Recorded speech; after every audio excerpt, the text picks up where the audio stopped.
नमस्कार शेतकरी मित्रांनो, आज आपण एका कांदा उत्पादक शेतकऱ्याच्या शेतात आलोय। शेतकरी मित्रांनो, मान बनण्यासाठी त्यांनी काय वापरलेलं होतं आणि शेतकरी मित्रांनो, जेव्हा आपली चांगल्या प्रकारे मान ही बनत असते, मानचा जो रस असतो तो जर चांगल्या प्रकारे कांद्यामध्ये उतरल्यानंतर जेव्हा आपलं 3.5 महिन्याचं कांदा होत असतं तेव्हा उतरल्यानंतर आपलं चांगलं कांदा हे फुगत असतं। तर शेतकरी मित्रांनो, माना पाहू शकता कशा बनलेल्या आहे। तर आज आपण त्या मानून ज्या शेतकऱ्यांनी काय वापरलंय बघ, इतक्या चांगल्या पद्धतीने सगळ्या कांद्याची मान बनलेली आज आपण त्या शेतकऱ्याकडून जाणून घेणार आहोत। तर शेतकरी मित्रांनो, तुम्ही जाता YouTube चॅनल नवीन असाल तर आपल्या YouTube चॅनलला सबस्क्राइब करून घेणे, जेणेकरून जे रिझल्ट शेतकऱ्यांना मिळत असतो त्याचे आपण व्हिडिओ बनवून टाकत असतो। तर आपलं नाव सांगा दादा। नमस्कार शेतकरी मित्रांनो, माझं नाव सुधाकर भिकन देवरे, राणा वाघळी, तालुका चाळीसगाव, जिल्हा जळगाव। तर दादा तुम्ही आता हे कांदा पेरलेले आता किती पेरलेले आहे कांदा आता? मी 30 गुंठे पेरलेले दादा। 30 गुंठे पेरलेले, तिकडचं शेतामध्ये ते वेगळे आहे अजून ना? वेगळे एक एकर तिकडे वेगळे। हां, आणि पेरलेला कांदा आहे त्याच्यामुळे पेरले कांदा हे लेट येत असतं। तर हे तुम्ही आता सुरुवातीला जेव्हा पेरलेलं होतं तेव्हा उगत नव्हतं, गवत झालं होतं, तणनाशक मारलेलं होतं। तर तणनाशक मारल्यानंतर खूप मोठा झटका बसला, तुम्हाला काय वाटत होतं कांदा येईल का बा?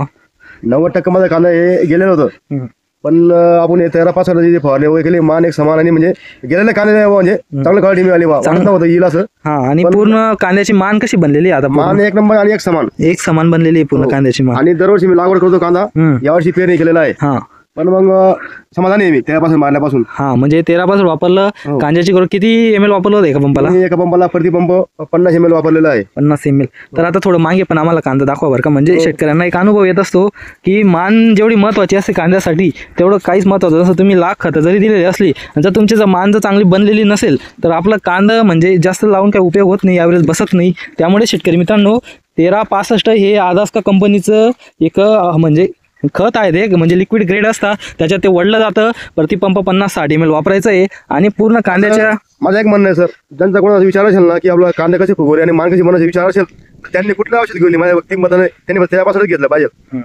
तर रिझल्ट चांगले असल्यामुळे दादा त्यांचा एक्सपिरियन्स आहे। आणि शेतकरी मित्रांनो, काय आहे, पेरलेलं कांद्याची मान बनणं म्हणजे खूप मोठी गोष्ट असते। आणि लवकरात आता किती दिवस म्हणजे लोकांचं म्हणणं आहे, जे दरवर्षी पेरतात त्यांचं म्हणणं आहे पेरलेला कांदा 5 महिने घेतो, माझा कांदा 80 दिवसाचा कांदा आहे, 80 दिवस 80 दिवसामध्ये मान बनलेली आहे। आता जास्तीत जास्त 15-20 दिवसामध्ये आपण काढण्याचा प्रयत्न करू, त्याच्यानंतर काढल्यानंतर जो त्याचा व्हिडिओ राहील, आता मान बनलेल्याचा व्हिडिओ बनवला आहे, साईज कशी बनलेली आहे कांद्याची त्याचाही आपण व्हिडिओ बनवून टाकणार आहोत। तर शेतकरी मित्रांनो, दादा त्यांना जो रिझल्ट आलेला आहे 1365 ही ग्रेड आदास्का कंपनी आहे। प्रतिपंप आपल्या त्याच्यामध्ये जर काय घ्यावा तर शेतकरी मित्रांनो, त्यामध्ये 13% नत्र येत असतं, 65% फॉस्फरस येत असतं। फॉस्फरसमुळे चांगल्या प्रकारे आपटेक वाढून जात असतो, खालूनच्या मुळांची संख्या वाढून जात असते आणि कांद्याची ग्रोथ होत असते, चांगली कांद्याची मानही बनत असते। तर शेतकरी मित्रांनो, अशा पद्धतीने पूर्ण कांद्याच्या या माना बनलेल्या आहे।